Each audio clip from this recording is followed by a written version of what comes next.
folks, what we have here is a plant identification video for you. All right, so a lot of people get palm trees and yuccas and cordylines confused with one another. Okay, so first of all, we're going to show you a yucca. That's a yucca recurvifolia on the right. I grew those from cuttings. And these ones are actually, some of them are starting to bloom right now. We're into November. And the difference between a yucca and a cordyline is obviously the leaves.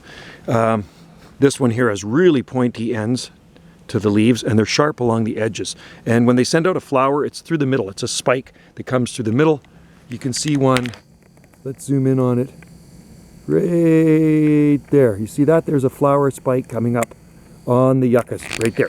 Okay, so, and they got the blue, kind of the blue-green foliage on this particular species, right? Extremely drought tolerant and easy to propagate, easy to transplant. On the left here, we have Cordyline australis, and it's much less cold tolerant than the yucca. Softer foliage, more narrow, and when they send out flowers, they're more like sprays. And these ones have been there 20 years. They're growing in the rocks. We're going to call those our bonsai cordylines. And there is Cordyline individual. There's many different types of cordylines. Cordyline individual does actually have a wider leaf, but it's less cold tolerant than the Cordyline australis. Common name is Dracaena, or New Zealand cabbage tree.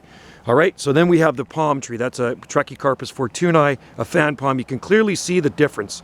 All right, so if you have that in your garden, that's a palm. If you have that in your garden, it's a Dracaena. And if you have that in your garden, it is a yucca. So those are blue-green weeping yucca, or Yucca recurvifolia. We have a lot of them in our garden. I don't even know how many we have, dozens and dozens. And they bloom at various times, odd times of the year.